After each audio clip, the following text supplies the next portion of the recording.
Hey, good morning. We're both back on together this week. It's been a long time. Yeah, been a long time since I rock and roll. Yeah, Episode 353. I chatted a little bit last week with everybody while Scott was busy working, making some monies. And yeah. Sometimes real estate, you got to work around the client schedule, and oh yeah. there was no way around it. So, And then to, 2 weeks to ago, our, I was gone, and then you were yep, also becoming a grandpa again. that's right. Yeah, yeah. The little Damien is now 2 weeks old. Damien. Yeah. The omen has arrived. Yes. So, He's a cute little bugger, though. His pictures are really cute. I yep. see Ashley's pictures all the time, and just a cute little guy. And he's going to have his hands full growing up with 3 bigger sisters. Yep, for sure. So that'll be interesting. But Ashley's doing well. Everybody's doing well. Baby's doing good. So Oh, good. good time. Good time. Excellent. It's Excellent. been a crazy couple weeks here. Yeah. I mentioned last week, because I was gone and did a little Universal trip, went to visit my dad and all that other fun stuff. And then Record Store Day was the other week. I kind of mentioned a little bit about that too. Picked up just a couple things. I picked up a Cheech and Chong album and a Dio album they had just for Record Store Day. I thought was really cool. So that's cool. So yeah, I'm not buying tons of them, but I started to realize I had a few albums. I was like, so I bought me a player and I listen every once in a while and stuff like that. But I'm not going to buy every single thing I've always loved. I do buy a few bands I really like. I most of the smaller bands when they come out with something special because it's limited edition usually. So, but yeah. Other than that, just been working since I got back. And other stuff, getting ready for Motor City Comic Con in a little over a week. And that, we got Mother's Day coming up this upcoming weekend, and then Motor City's the weekend after. Always is. It's funny when people go, "When's Motor City?" every year, and I'm like, a week after Mother's Day. It's really easy. Well, what date is that? Look at a calendar. I can't. The other question I get all the time is this for all shows. Well, how much is it to get in? Well, it's costing me about $600. I don't know what's going to cost you to walk through the front door. I'm coming through the back. That's right. Kevin, good morning. Kevin's going to come and visit us up at Motor City Comic Con, hopefully still next week. Looking forward to that. Nice. I'll be set up. I'll be in B5, so Brett 5. And then the map I'll have to get it all up online. They flipped the layout this year. So Artist Alley is where the celebrities were the last couple of years. So over in that newer section, and they moved them all to the other section. So excellent. Kevin's going to be there hanging out. So any Bardstone stuff, definitely come by, and while he's there, we can have it signed. So, and if Scott comes, are you going to troop it all or just hang out there? I don't know. It all just depends how the weekend unfolds. I know you guys have been just been crazy busy with real estate. Yeah. And it looked like you did a concert over the weekend too. Yeah. So real quick, real estate wise, Team Titans, you know who we are. Jill and I are here for all your needs. We specialize in Macomb, Oakland counties, but we also service St. Clair County. We've done deals in Livingston and Genesee, down in Wayne. We've got a pretty wide reach. I've gone as far as they are banned from Washtenaw County. Yeah. No, they do. But one thing I want to point out, because what we're encountering a lot are people who need a house to buy, and they are just frustrated with the process. We've met people who have been looking for over a year. This chart here is the inventory levels for real estate, and it goes all the way back to, you can see there. Where is that screen? I got too many windows open. Anyways, you see all the way back to, I think that's 2006 is the earliest there. And inventory levels just keep dropping. March of 2020, when we first went into lockdowns, we were at record lows back then. It's like, or near record lows. There was a dip just before, you can see, but we were at 3,100 units for sale. This is for Macomb County alone, but it's the same all over the state. But 3,100 units in March, and those were super low levels. Since then, we're now down to 1,400 units as of April of this last month. So we're like less than half of what we were doing then. So it's a competitive market. You need to find yourself. Don't do it alone. I'm telling you, you got to have somebody who understands the negotiating strategies that work in today's competitive market. You need to understand, you need to be on top of things when things hit the market. You got to be able to get to it right away. So you want very responsive realtors. You want realtors who are full-time. God bless the realtors who are doing it part-time and they have a day job and all those things. But the fact is they can't be as responsive for your needs. And this is the largest financial purchase you'll probably make in your lifetime. So you want people who are on top of things, know the trends that will work for you, and can get you in the front of the line as soon as possible. So give us a call. 232-514-44 is our number. I'm putting it in the comments. Now, question for you on this. One is, where should you be at on available Inventory. homes? Yeah, inventory. A healthy level, because you see that big bump up there. Well, that was during the crash. I'll say that was when everybody had bought up to 10 years before and got where they were paying interest and got way more house than they could afford. And when they all had to start paying, there's a lot of defaulting going on. Correct. So that was an unhealthy level on the other side. Yeah. And on that time, it's because they built so many new houses in the late 90s. Because I watch people actually that around here, we had people where I live at in manufactured home community that actually let those go back to the bank because they were able to buy physical better homes on property for pennies on the dollar because everything crashed so much and it was all foreclosures. And then after they got their home, then they would let the manufactured home go back to the bank because they were like, well, I already got my home. They can't take that away. They can take the other one. Yeah, they changed the laws on that, but that was a big strategy back then is people would secure one house while they had another one and then just let the other one go. So that giant hump there around 2008 or so, 2006, 2008, that's an unhealthy level of too much inventory because so much was flooding the market. A healthy range for like in the Macomb County area, 4,000 to 5,000 units a month would be a good range. We're at 1,400 right now. And when I look at the forecasted closings for May, it looks like we're in drop even more. We'll see, it takes time to see where the trend goes. If, are we hitting the bottom or is it going to keep going down? I mean, that's really the question. Well, I also think interest rates going to have a play in next. They announced, of course, they're not going to lower them again because they're going to stay where they're at. Yes. That's a good lesson too. A lot of people are trying to time the market. It's hard. You don't know. So we had people who last winter, they decided not to buy because interest rates were going to drop in 6 months. So now the announcement is they're not dropping. Well, meanwhile, prices have still gone up. So they, for the same amount of money, they're getting less house now because they tried to time the market. And I know people even 3 years ago during the lockdown, they said, oh, prices can't keep going up. We're going to rent for a year and then we'll buy next year when prices are down. Well, we're in a very unpredictable area in all of this right now. Because when you think one thing's going to happen, something else is going to happen. The market and everything could crash down price wise at any time too. Yeah, and really the market is being steered by the government. The people in charge don't like single family ownership, home ownership. They want us in multifamily housing.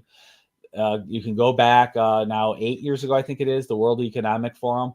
They talked about social engineering us to be in multifamily houses and to make it too expensive to live in single family units. Everything that's happening, the cost has gone up, while interest rates have gone up, availability has gone down.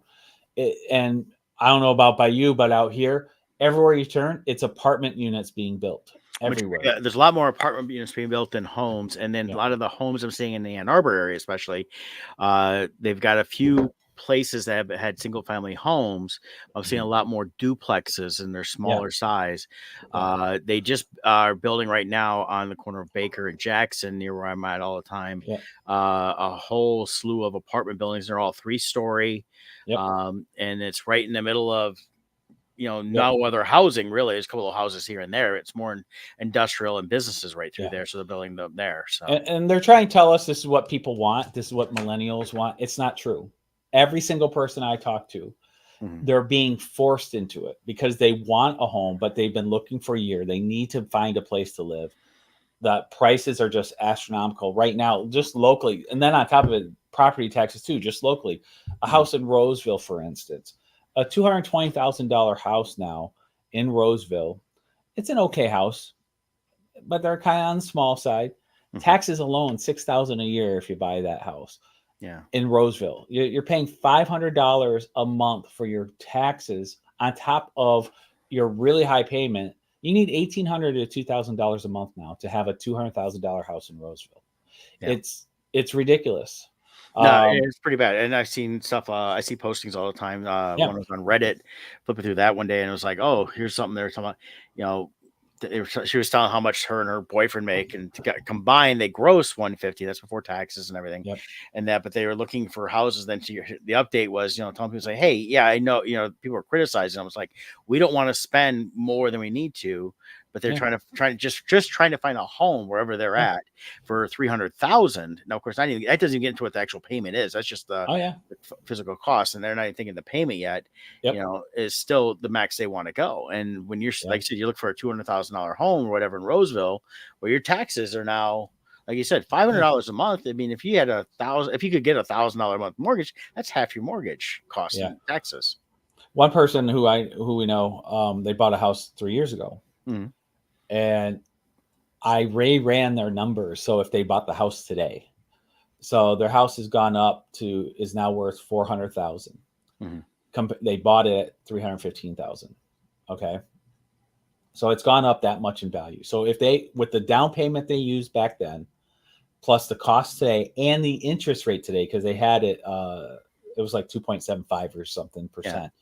So with today's interest rate and everything else, they would be paying $1,200 more per month for the exact same house if they bought today versus 3 years ago. Yeah.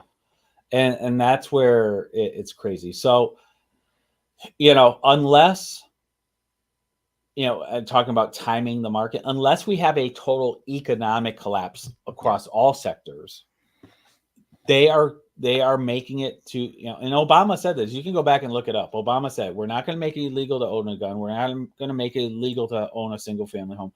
We're not going to make it illegal to have electricity run on coal and fossil fuels. We're just going to make it too expensive to do it. Yeah. That's what he said back then. World Economic Forum has been pushing ever since. Everyone I know wants to buy, but they're not building anymore. So they're restricting inventory even more. And they're funneling us into these multifamily units is what it is. So if you want your own house, don't time the market, just do it, because every single person who's tried to time the market over the last 4 years is on the worst end right now. Yeah. Yeah. If you can do it, you can find a place, great. If not, then get ready to move in with friends.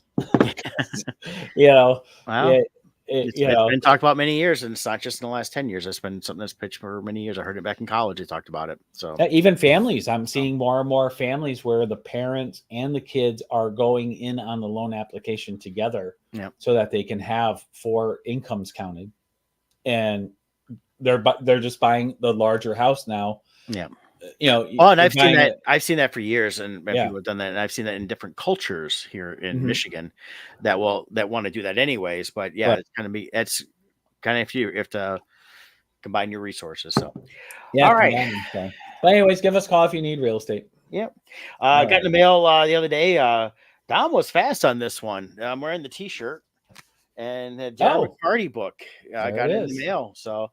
Nice. And I believe he printed through the same place our book's coming from. Yep. So nice feel to it. It's got real good pages and colors and nice. So it's a good size. This thing's a couple hundred pages, I'm sure. That's like a Crimson Shadows. Yeah. That's a Bardstone quality book there. Yeah. So signed by looks like everybody. So very nice. Pretty cool. And does that have McCarty's signature on it? Yeah, he signed it. I got nice. Signed it. They had a cool like 90s retro video game over with McCarty. Nice. T-shirt was part of the deal. So the classic fight with Claude Lemieux, right? Yeah, I read through this a few times, and not the whole book, but just a little bit of it, and it's pretty good. But yeah, here's a seasons beatings card. So that's awesome. And then our good friend Billy Tucci did the cover for Dom. So good stuff. So Oh, that's I like awesome. supporting all the good stuff. And I saw Adam Talley's Kickstarter. He's just got his books, so I'll be getting those pretty soon. Looking forward to reading his next couple issues. Nice. Caught up on my Hasms recently, and I know Sean Forney's Kickstarter did well, and it did here a couple weeks ago. Yep. So we'll be getting that down the road sometime. So a lot of good stuff out there. I'll give a quick update on ours too. Yep. So I just got a message from our printer that they expect our books to be ready to ship on Friday. So Nice. I'm getting the final payment ready to wire out to them so that they can ship it as soon as it's done. So we're gonna it's gonna take about 2 weeks. So we're gonna get that order in at probably the third week of May. I'm thinking we'll see how fast it comes.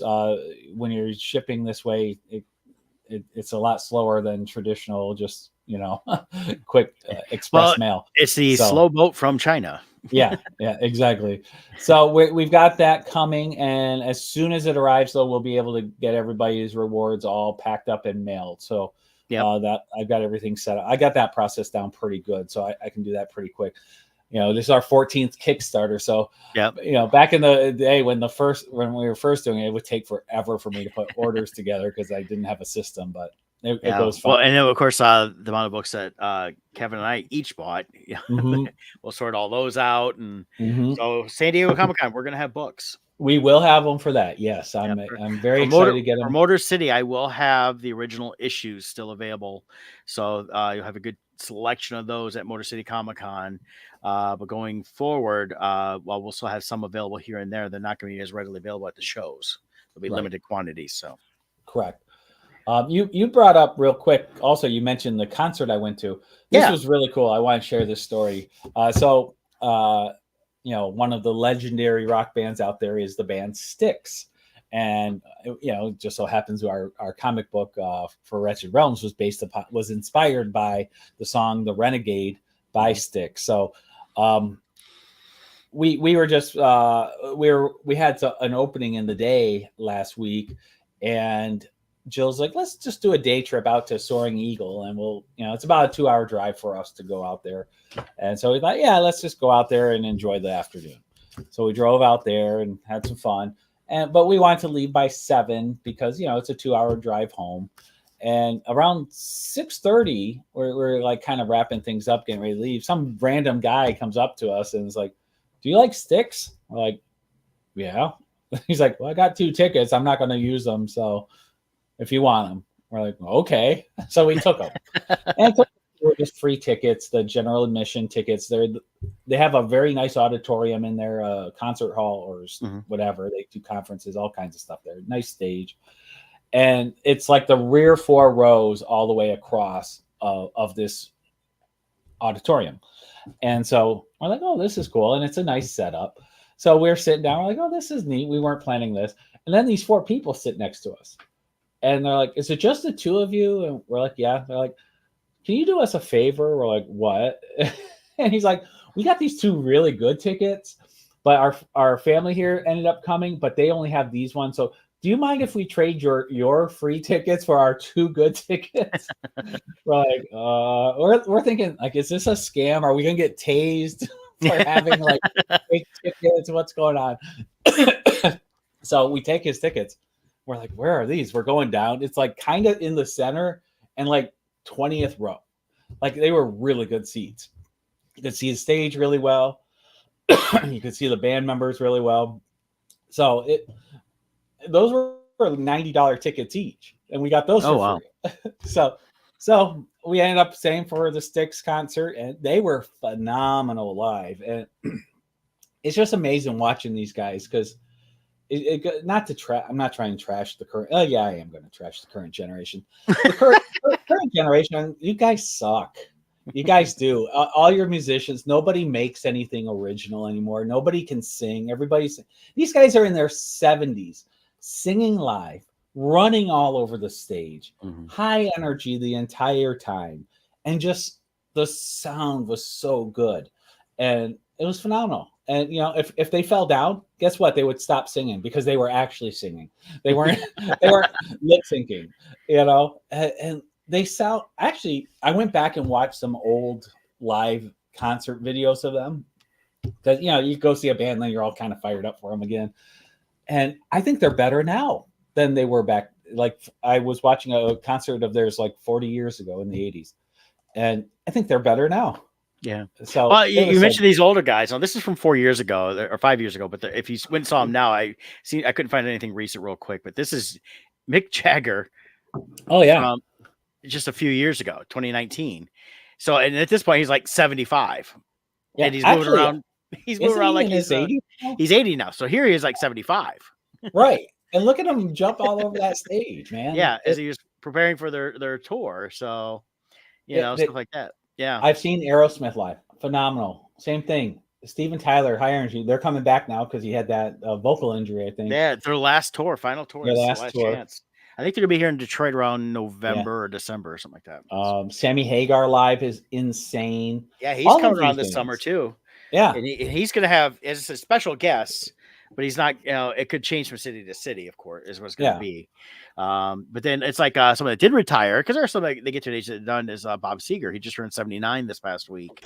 Yeah, and I saw him. He was at the draft and stuff like that. Looks good. I mean, he's still in fit and all that stuff, but his voice was going, so he knew he couldn't continue that. Right. But some of these guys like Mick Jagger, I heard them talking about on the radio the other day. It's like he still sounds good. So when they go do this, you see these guys up there. Which the joke was, years ago, like who wants to see the Rolling Stones at 50 when they were 50, and now they're all like 80s, and the ones that are still with us, and they're still playing hard. But I think that's what you mentioned about the current generation of music. It's like I see a lot of younger people popping up playing instruments. They get, these teens are doing these little house bands and stuff like that. They're not actually out there doing stuff. And we need to see them actually creating and starting to do that more, not just playing, I could play Metallica now. So sounds good. Don't get me wrong. Some of these are really talented, but I get tired of all these just singers. That's why I don't listen to most of them. The Lady Gagas, the Ariana Grandes, the Britney Spears. I mean, they just sing and they don't, and most of them, I don't really care for what they sing about or sing as.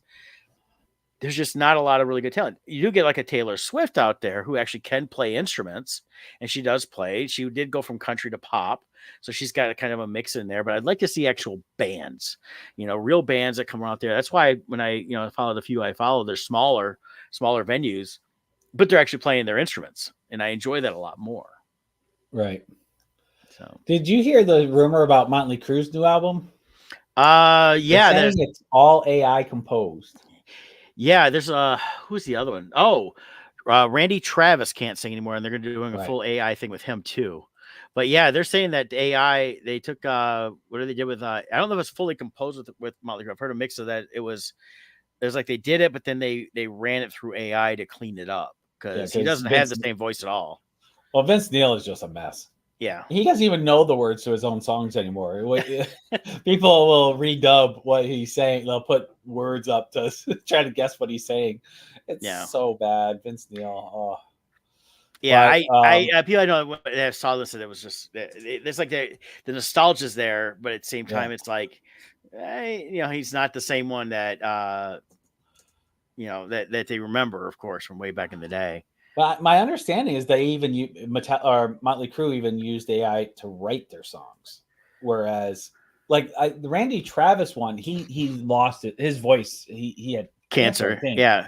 Well, what they did was they took several different people that sounded very similar, plus some of his old stuff to help craft it to bring the sound out that sounds like him. But it is his music. It's his music, right? He's not using AI to generate new music. They're using AI to recreate his voice, because he's lost it.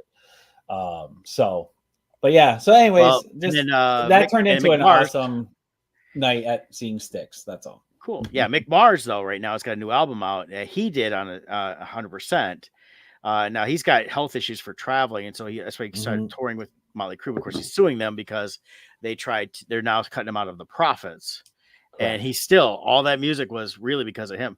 I mean, if you watch the movie The Dirt, as funny as it is, it's one of those things where it's like a very just a comedic movie, but it's all based on facts. And really, they've all said, even at the beginning of that movie when they got together, it really came together when Mick joined the band. So Motley Crue, a lot of it would not be who they are without Mick, just because he's physically he can't just do this tours like that, or at least not right now. They cut him out, and then want to cut him out of the profits too. And it's like, wait a minute, he's still supposed to be a quarter owner of the band. So I hope he wins. I think he will. Yeah. So, but then other than music, I got a few concerts coming up this year myself. So I'll be seeing Nice. Sum 41 in September with the Interrupters. We got Bush, Megadeth's coming up in the fall. Oh, that'd So be cool. yeah, so a We bunch of got the what is it? Def Leppard, Steve Miller Band, and I'm blanking on the third one. yeah. It's the two headliners. Anyways, that concert at Comerica Park, I think, in June or Okay. July. That's going to be an awesome one. We got some really good seats there, so we're excited Nice. for that. Yeah, that'd be a good one. I Yeah. always like Def Leppard. They were always good. I gotta look it up now. Who the headline? It's Def Leppard and someone else is. Yeah, I was just looking at here. So because they're doing a bunch of Cool America. Here we go. Looks like it's in July. Journey. You got Journey, Steve Miller, yeah. and then I believe it's Heart's going to be there, but Cheap Trick's not. No, it's Heart, Cheap Trick, and Steve Miller are rotating on the tour. Okay. So we're getting Steve Miller at ours. Okay. Yeah. Well, if you want to see, I was hoping for. I mean, I like Steve Miller. Don't get me wrong, but I always wanted to see Cheap Trick, so I was kind of bummed. You can on May 21st at Little Caesars Arena. You got Heart and Cheap Trick together. Oh, I did not. Oh, so I could see the other two. Yeah, they're doing a separate tour. I've seen videos of Heart singing lately, and they still sound phenomenal. Oh yeah, I've seen them pop up on a couple things. They're really good, and Cheap Trick still sounds good too, from what I understand. So, nice. But yeah, it says May 24th, 7 p.m. is Cheap Trick, 8 p.m. is Heart. It's the Heart Royal Flush Tour, and Cheap Trick is supporting them on that. So that's probably why they're swapping all in and out with Def Leppard too. They're in between stuff. Yep. So since they're doing Detroit together, that's why Steve Miller's coming there, and they're hitting the other cities they're not hitting with in their own tour. That's a good idea. That'd actually be and there's been some bands doing that. It's like even Mammoth. He did his own separate little mini tour and stuff like that. But in between all stuff he's done with Metallica, opening up on one night for them. In between stuff, they were doing other stuff. And same thing with some of the other bands. And of course, Pantera announced during last year's tour with Metallica, they're doing a tour this year. So nice. A lot of good stuff out there. A lot of great tours coming around. And some of these are like, this is gonna be like your last chance to see a few of these, I think. So yeah, definitely double check for really good concerts. I'm telling you, when I was up at Soaring Eagle, I was looking at the upcoming performances. A lot of casinos get really good acts, and it's a different kind of crowd at those events. So, in my old age, I don't want the rowdy crowd. And it's a more subdued crowd, but it's still so fun. And a lot of those are smaller venues. They're not the big stadiums, but they're big. They're just not as big. And I've done a few over the years. I've seen some over in Windsor, stuff like that. And then a few. I saw Gretchen Wilson a long time ago at the Windsor one. Okay. That was a great venue there. It was a great concert. That one is, there's no bad seats there. No. Even if you could be a back row, you're going to see everything just fine because of the way it's laid out and stuff like that. Another one out in Vegas, we saw Sting a couple years ago at Caesars, and while we were up high, you could still see everything just fine. Yeah. And that's awesome. Another great venue too. So don't fret those cheaper seats in the back. You can still see in a lot of those places because they want people to enjoy the concert. It's not like the old baseball thing with Bob Uecker, Uecker decks where nobody can't see anything. So I don't know if I talked about it before. This will be the last thing I'll talk about music wise. I don't think we had a chance to talk. We ended up going and seeing a Fleetwood Mac tribute band called Tusk. They were excellent. They sounded just like Fleetwood Mac. It was in downtown Pontiac. There's a place called the Strand Theater. I never even knew of this place. Okay. It was this nice little theater there. Sound was phenomenal. It felt like you were at a Fleetwood Mac concert. I mean, they sound-wise were spot on. Nice. That was a lot of fun, too. There's a few good tribute ones out there you hear about, and then I get these on the radio stuff, and then when this segment, I hear there's a couple places in Michigan opened up recently. One is down in Wyandotte, and like, we got this '80s tribute band, and the audio on the commercial on the radio is horrible. The singing's horrible. I'm like, okay, they may be a tribute band. You gotta get somebody that actually sounds like, Guns N' Roses. Not. That's because he could screech high, but Tusk actually tours the whole country, and I think they're actually authorized by Fleetwood Mac. I could be wrong on that, but I thought I read they're like authorized. Just like the other one I really want to see is Mark Martel. He does the Queen tribute band. Oh yeah, they're the official tribute band of Queen. Queen, like Brian May has given his blessing to them and everything. Yeah, they were going to be. He sounds just like Freddie. They actually used his voice in the movie. I wanted to say that he was. I think he's already been around. So yeah, I don't think he's touring right now with them. Here he is. Yeah, he's down in Kentucky. Mark Martell is. Is he? But I know I saw him pop up. I think it was last year. He was out in Firekeepers. Yeah. Yeah, I think right now the touring he's doing is for him personally and his music. And then it'll actually say in the title, Mark Martel, a tribute to Queen, or I forget what the name of they have a name for the tribute. Oh, when you see the guy too, look at him. He looks like Freddie. Yeah. But his voice is phenomenal. Yeah, he's got this similar bone structure. So he's very similar to looking. He's from Nashville. I never understood though why Queen wouldn't just hire him to be their official singer. I could tell you. Well, I know why, but he looks too much like Freddie. Is that it? I think so. Yeah, if he grew a little mustache, he'd. I think also it was like, okay, they wanted to not distance themselves from Freddie, but they wanted to pay homage to the music they did, and then also puts them a little more forward. And if you get a guy that looks kind of like that guy, he looks almost exactly like Freddie and can do that stuff. People are gonna go, yeah, they're not gonna take it seriously. We're bringing in Lambert, like they did Adam Lambert. He right away, hey, I'm not Freddie, not gonna imitate Freddie. I hear, and everybody I know that's kind of saw the Queen with Lambert, they love it. They said, yeah, it's not Freddie Mercury. They said, but he does. And I've seen a couple. They did a documentary about it on one of the streaming services. I'd go see them. It was really good. The music. I don't care for it. It's, to me, Freddie is the band, and I don't hear Freddie. It doesn't sound like Queen. Well, I mean, it's not going to, but it's Queen with Brian May and and that's what the music's there, and it's more of just a celebration of what they all did because they were all part of it. While Freddie was the front man and the voice, really it came all together because you had to have that core group. I think Freddie by himself would have done okay. He never would have had if he lived. I don't think by himself would have had the full success that Queen had as a group because he needed that other part. And some of that came out in the movie a little bit, but it really, when you look at, they really work better together than individually. Oh yeah, I'm just saying, if I had a choice between tickets between seeing the current Queen with Adam Lambert or Mark Martel playing Queen songs, I'll take Mark Martel every time. Okay, that for me. Yeah.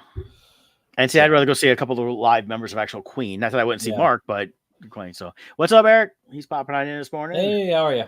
So E-dubs. So besides music, we turned into the musical episode today. Without getting, we're going to talk more Star Wars, and we'll get there in a minute. Real quick, I haven't finished yet. I'm still working it. Really enjoying so far the Dead Boy Detectives on Netflix. I'm a few episodes into that. It's part of the Sandman universe. I was looking up to see where it fit in. They did have some of their own issues, 12 issues total. But it was created by Neil Gaiman and Matt Wagner. They first appeared in the Sandman number 25, April 1991. It's got that quirky Sandman stuff to it and everything else. So I definitely recommend checking out if you like the Sandman stuff. Now, the lead character in this is actually dead, correct? Both of them are. Both boys are dead. They're ghosts. They are ghosts. And of course, they have their own rules and stuff like that. They can go anywhere. Unlike the Ghost TV series where they really can't go anywhere. Which was phenomenal. Are we done with this season? Yeah, last week was the last episode. That was a cliffhanger ending. Yes. So, that was a lot of fun. If you ever watch Ghosts on CBS, go check that out. It's coming back for another season.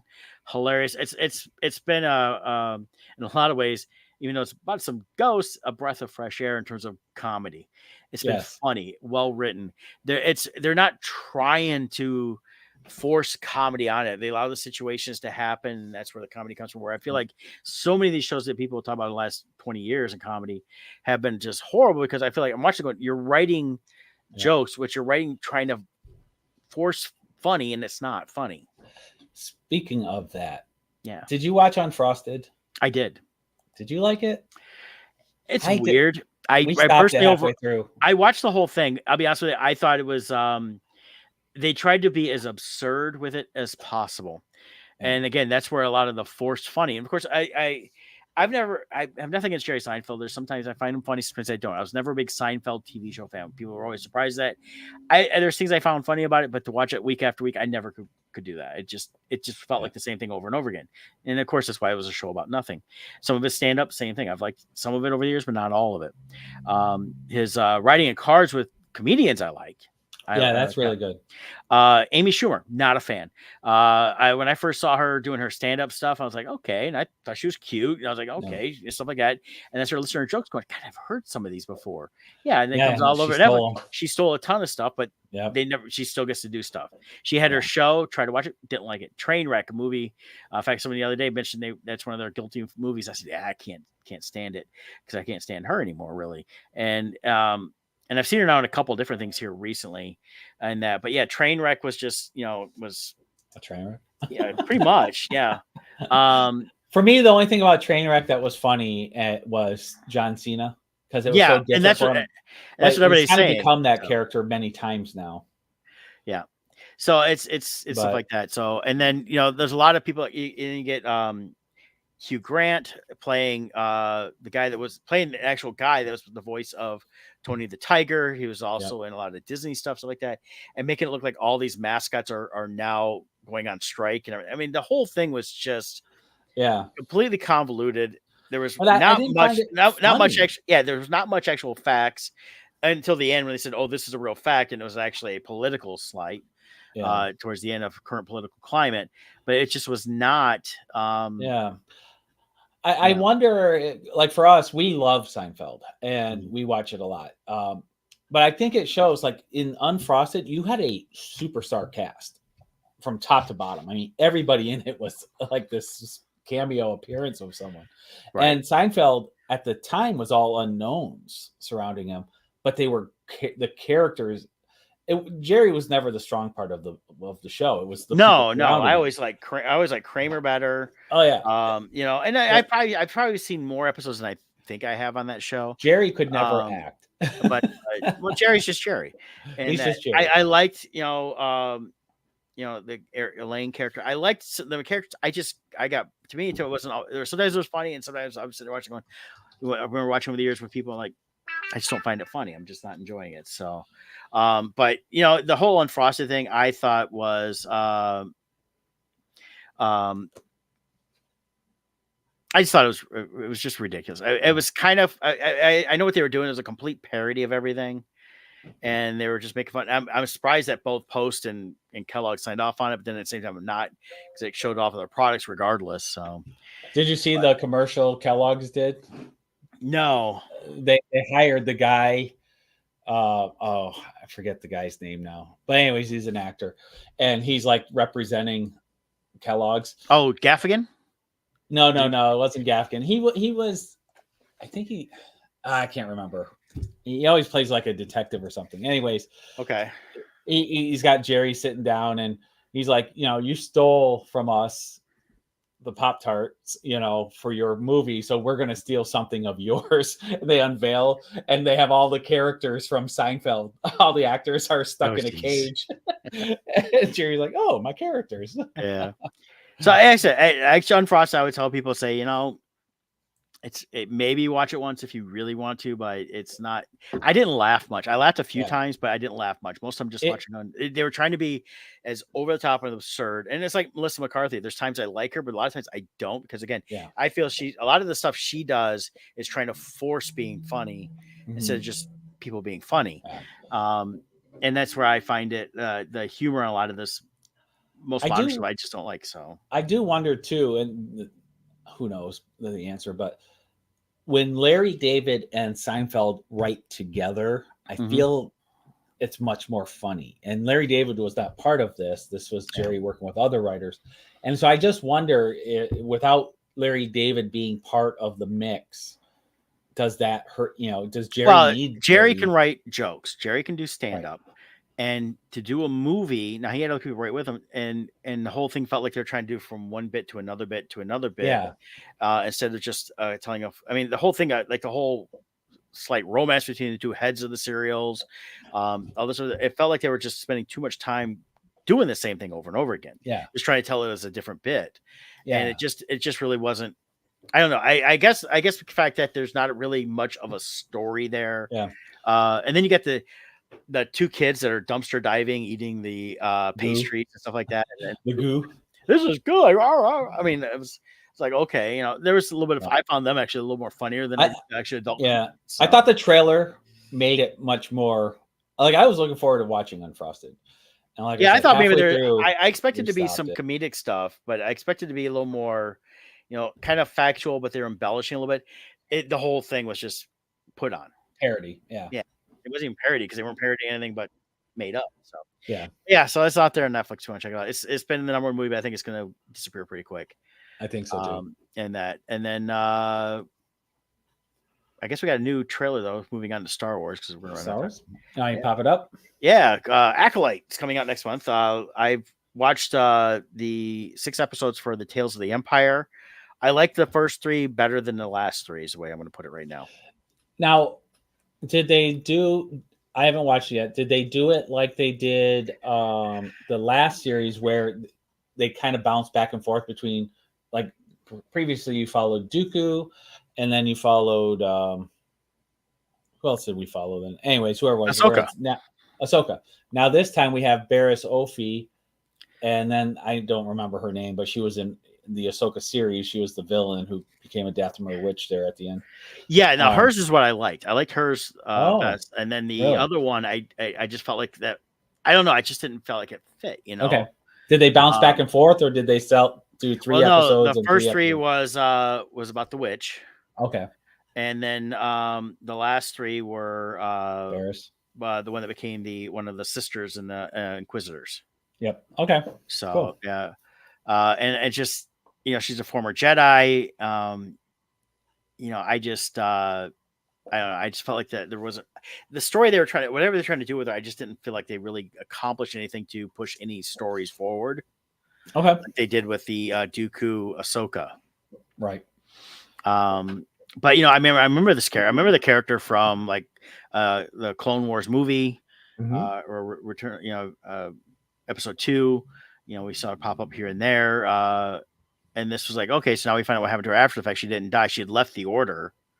Yeah, she was in the Clone Wars series. She actually was a traitor to the Jedi. She set up. She did a crime or a terrorist act or something, but set it up to look like Ahsoka did it. Right. And then there's a really good lightsaber battle between Anakin and Barriss in the cartoon that they did really well with. Right. And then, but other than that, I'm like, why? What do I care about it? And then she became one of the sisters of the Inquisitor, but she was always still relating more to the Jedi. I thought they were okay. They're worth watching once, but I really felt that the Dooku Ahsoka one actually added more to the characters and all the events around them at that time. Okay. Cool. So. Okay. Here's the Acolyte. So it's coming out, I think, June 4th, I think it is. Yep. So I'll make it full screen, and here we go. This is the final trailer, they say. Last night, a Jedi was murdered.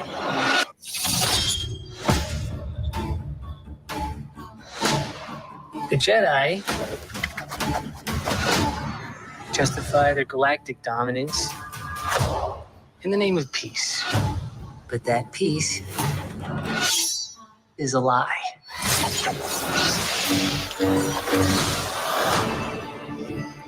Jedi are being hunted.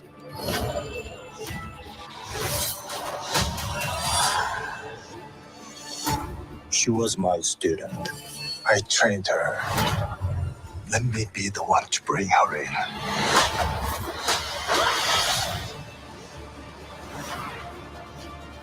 I sense this is only a small part of a larger plan. Some sort of shift to tip the scales. It's time to face the past.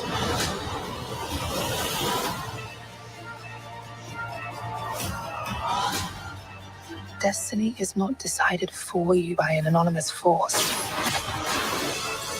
If If you want to pull the thread and change everything, then pull it.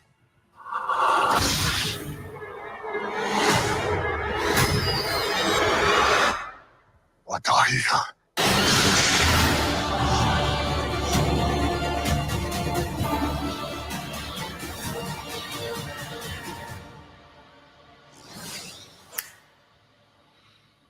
And there you go.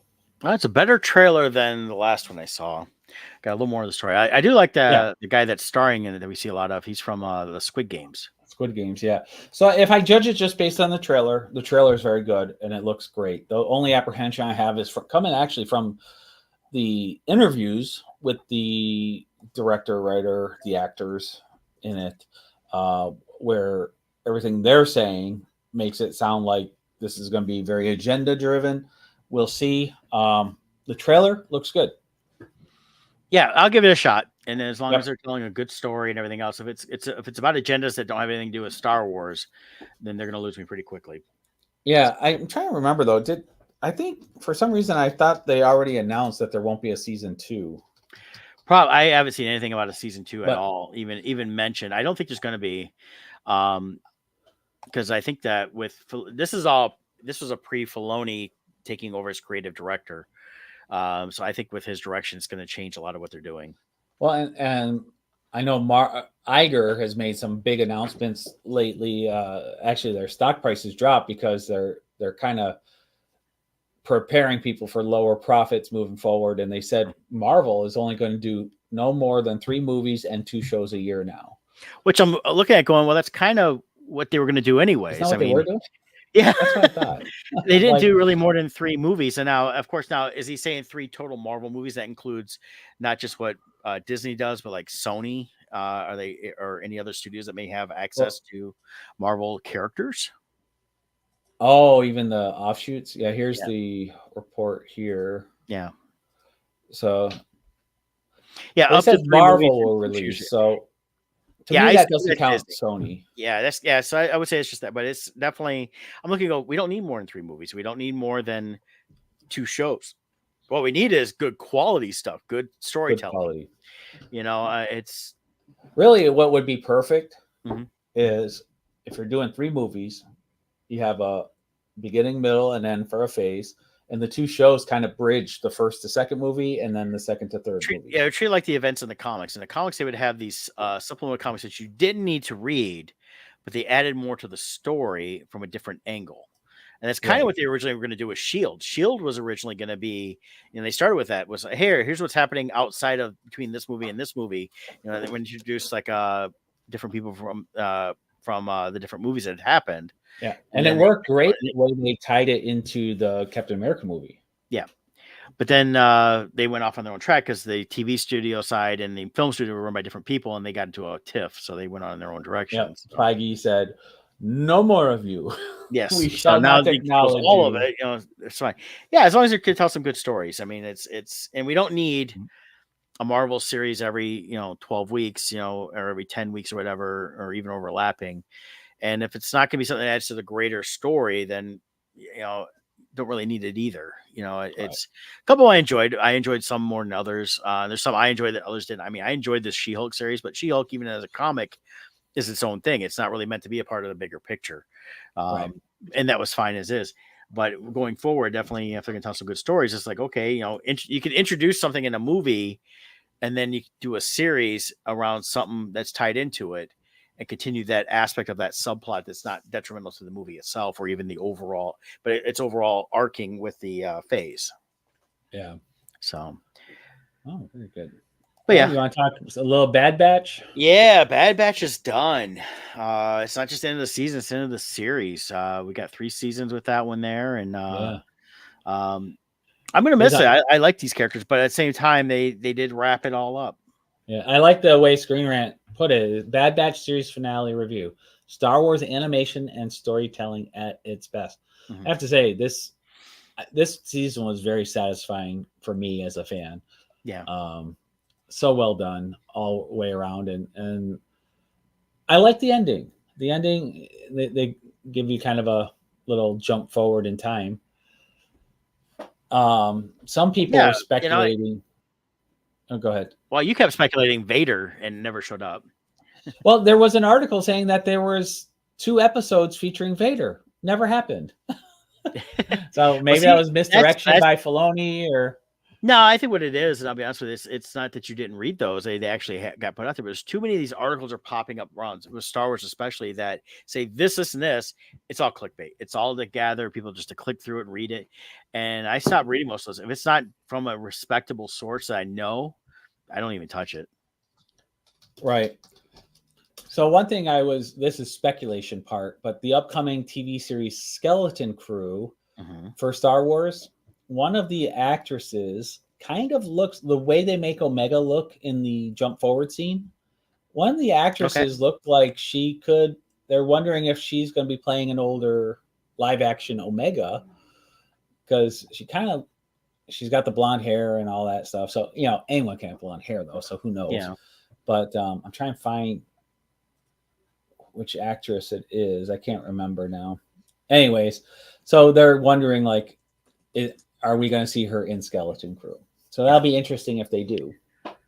Well, and I just give everything away with spoilers. If those haven't watched it yet, because it's been over a week. If you're not watching it now, you can watch it later. But the jump forward in time showed Hunter with Omega. And Omega is going off to join the rebellion. She's going to be. They said they need more pilots. We don't have a exact time on this. It doesn't say like exactly 10 years or this or that. Definitely Hunter is much older. Of course, he ages a lot faster, but she looks to be, I would say, at least 10 years older than she was prior to in the up through the last part there. So, yeah, Hunter, I'm assuming ages the same as the other clones, which would be twice as fast. Mm-hmm. But when is Skeleton Crew coming out? I believe it's coming out late 2024. This says. Yeah, and originally it was supposed to come out last year. Right, but it got delayed because of the strikes. So they hadn't even started filming it yet. I believe they're still finishing up the filming of that. So okay. Yeah, here's the only thing I can find official. Is just this little bit from last year. They have one picture. So let me see if I can zoom in on here. So there's this image here someone took at one of the events. So it's not been officially released per se, but you can see that's the screen there. But this is the Skeleton Crew right there. So yeah, and those things all sticking in his face. That's in Return of the Jedi when C-3PO's at Jabba's door, that little droid eyeball that pops out. That's what those things are. Yeah, and it looks like they could be somewhere like that, like a hut place or something. There's definitely desert behind them.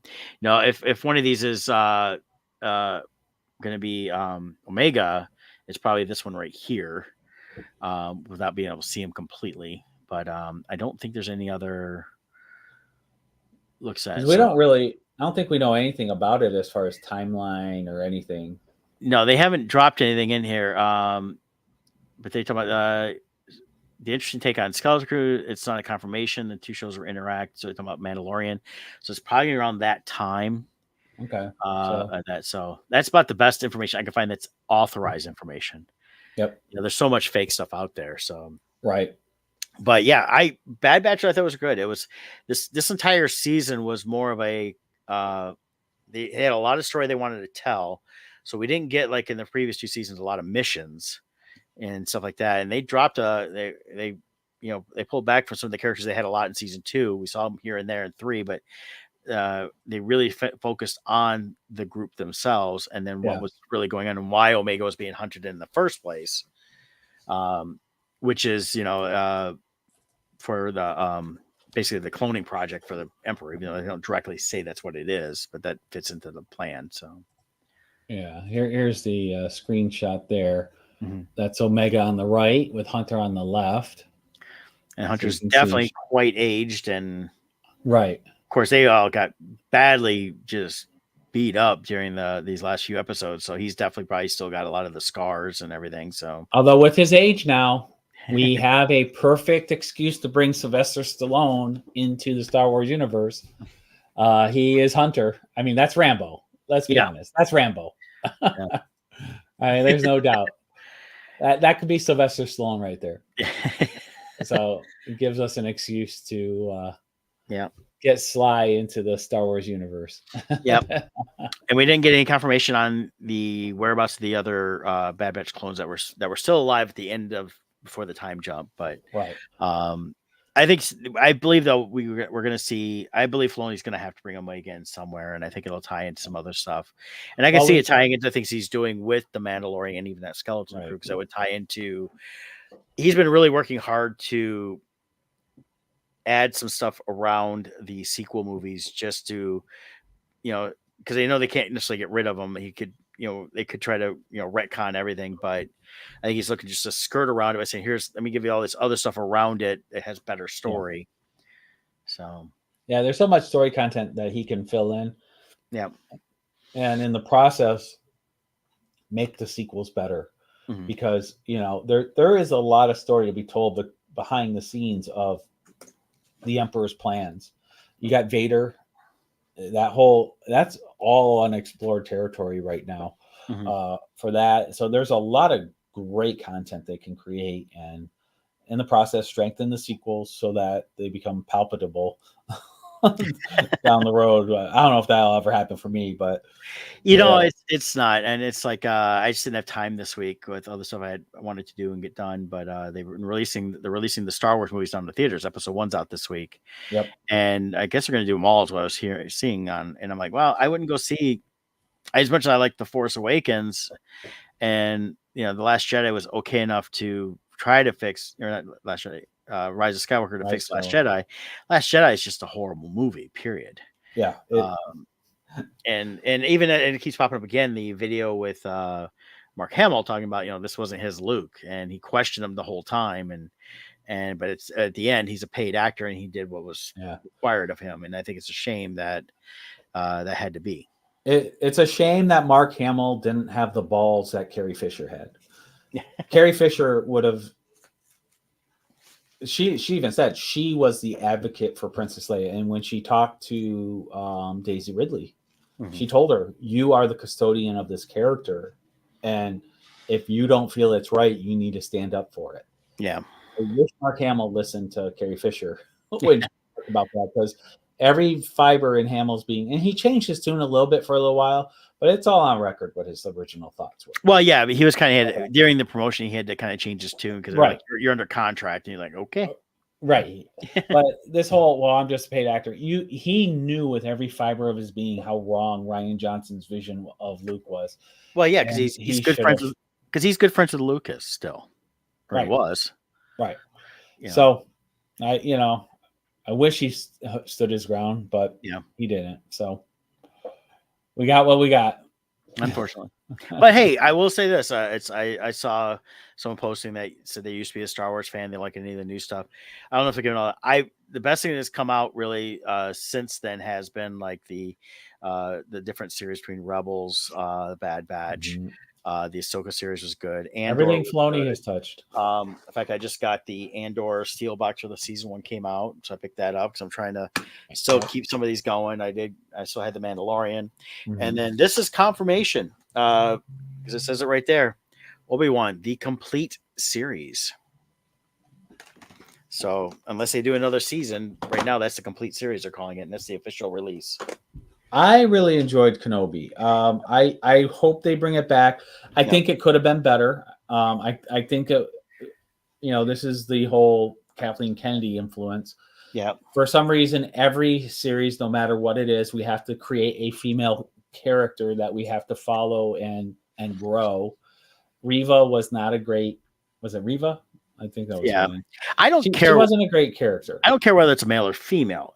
I want a good character, period. Good character, yes. And I'm tired of just these characters that get pushed, not just in Star Wars, but other ones that you probably go, why should I care about this person? First of all, the actor, a lot of times you can tell they may think they have their heart in it, they don't. She was not designed for this role. They should have, physically wise, she didn't look good running. She didn't look good at everything. Right. There was something completely off on the whole thing. Nothing against her personally. there's not. I couldn't do some of those roles. I mean, it's if someone came to me and said, "Well, you've got to play Obi-Wan." Well, first of all, I don't have the accent. Second of all, I don't have the beard. Third of all, I'm a bigger guy, and so I'm not right. But if you say, "Oh no, you'd be perfect because we want to push this kind of thing here," right? We want, Obi-Wan can be a chubby guy. It's like, no, he needs to be fit.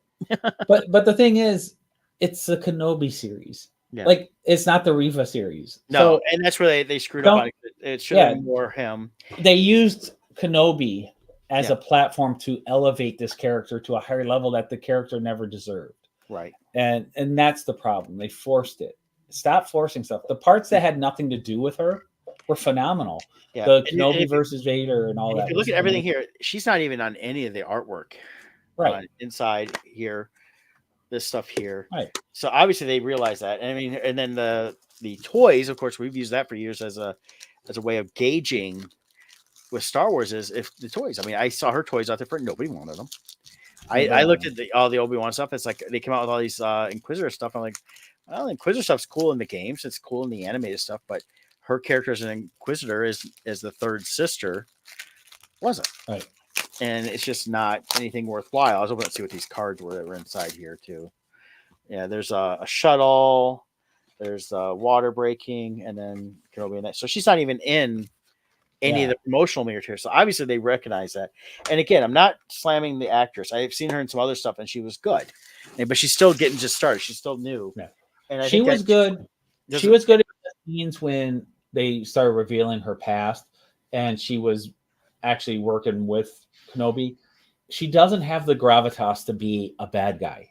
No, she should have been if they had cast her as a good Jedi, I think it would have been better. She might have been better as a still an Imperial officer. Yeah. Yep. She doesn't have a wide acting range, so she needs somebody who's more subdued. So I think an officer would be good. Yeah. But it's just stuff like that, and it's a shame. But this rage-filled Sith or wannabe Sith who's trying to double cross Vader, it's just like no. Yeah, and that whole part of the storyline just doesn't. But again, everything I'm looking at here, there's the thing. There's nothing about that on there. You'd never know what's in this story based on the packaging they have now. So it's a shame. I think it's a shame that the idea that what they want to destroy in not just Star Wars, but we're talking about Star Wars, we'll stick with that, is actually a lot of stuff that makes Star Wars worthwhile. And they act like that there's no characters that fit certain molds. Like you've already had a bunch of good characters that fit the molds you're talking about, but you choose not to acknowledge them. So you're paying them a lot of disrespect. And they've grown characters. When they grow characters properly in these stories, these shows we like in movies, everything goes better. If you say, well, I have my agenda to push. Whenever I see any movie, I don't care what it is, and they spend half time having lectures, I still always go back to even the series. Supergirl could have been could have finished off a great series. After the first season, I was like, oh, this is great. Mm-hmm. When we got several episodes, and again, you can go back and watch the show yourself to see them Season 2. Yep, it was the whole time of the lesbian wedding shower. I don't need you to keep saying lesbian wedding shower every week for several weeks. They literally did that. Yeah, and I didn't care that they had two characters that were women that were going to get married. Well, also that character, what was her name? Alex, was it? The sister. She was a great character in season 1. Then all of a sudden they had this big reveal, and then the whole season 2, she's like crying all the time and is emotional, and she was no longer a strong character. She was a great character the first season. And it's like, and then out of nowhere, this reveal comes. You could tell it. Actually, didn't they switch networks? Yeah, they went from CBS to the CW. Yeah, and that's when all the switch happened. Yeah, and the problem was is this. Don't really care. I don't care if you have gay characters, straight characters, whatever, trans characters. You can have all this stuff. If you're going to spend the whole time talking about an event that's going to happen in an episode several weeks later, and they constantly have to classify giving it the terms of, they could have said, well, the lesbian wedding shower, the trans wedding shower, the not heterosexual wedding, whatever they want to call it. It was just a wedding shower. That's all you had to say, the wedding shower. But why spend weeks planning it in this series? And then you got like maybe 5-8 minutes of actual story within Supergirl. They took away from these great stories they were trying to tell and made it all about, well, we have to push this home and say this all the time. Mm-hmm. That took away all the fun out of watching the show. And it's not because of what they were talking about. It's because they constantly had to say it over and over. And when they were then some of the stuff in like The Last Jedi, it's constantly taking a character, Finn, who should have been a great character in this one, who stepped up and made him retro back even worse when he was in the first movie in terms of being afraid. But then he's going to go run off because he's got to save Rey because he's in love with Rey. But the whole time, everything he's doing is counterintuitive to what he should be doing. Yeah, it was a mess. Yeah, but yeah, we'll see where it goes. I'm cautiously the first 2 episodes. I'm cautiously pessimistic about Acolyte. We'll see where it goes. Like I said, based on the trailers, I'm looking forward to it. Based on the interviews, I'm dreading it. Right. We'll see where it falls. Sometimes these actors, you got to remember too, they don't see the final cut while they're filming. So it could be what their interpretation of all this was versus what we end up seeing could be very different. So we'll see. There is 8 total episodes. The first 2 drop. So we'll see. We'll see how it fits in. Yeah. So. All right. The last thing I want to talk about really quick is this is a movie from 2012 called The Impossible. It's about the tsunamis that happened in 2004, so 8 years earlier. There you can see a young Tom Holland in it. Spider-Man. Yeah, that features Spider-Man there. And Naomi Watts is in it. And also Ewan McGregor is in it also. But it follows the real life story of a family that was present in Thailand for when that tsunami hit. And then the focus isn't so much on the tsunami. It's just it's the beginning part. They show what happens, but it's about everything that like them trying that water pushing them through everything and the terror of being swept through the water and all the things that they were hitting and getting gouged with as they get scraped over everything. And then because of the way it hit, they all got separated and then trying to find each other and survive and, make their way back. And it's a good story. It's in Netflix, but it's on their leaving soon list or whatever they call it. So if you do want to check it out, it's on Netflix. I don't know. It's not going to be there much longer, maybe end of the month. I don't know, but it's worth the watch. It's pretty intense. Okay. Yeah. Cool. Well, hey, we covered a lot of stuff. Yes, we did. So next week, I'm not sure what's going to be going on. I may have jury duty, so I may not be here. A week from this Friday starts the Motor City Comic Con. I will, if I don't have to jury duty next Wednesday, I'll let Scott know ahead of time, and we'll both be on together. Otherwise, I'll let him know either way, and then he can decide if he wants to do an episode. So if we're not on next week, join us in 2 weeks. We'll definitely be back for that. Oh yeah, I'll definitely do something unless some real estate thing pops up. But yeah, I have a closing next Wednesday, but it's in the evening, so I won't have to worry about the show. I should be able to do the podcast. Excellent. So hey, if we don't see you next week, we'll see you when we do see you. Come out to Motor City Comic Con, look for me in B5, and maybe we'll get to see all 3 of us. But you guys have a great one. Bye. Take care.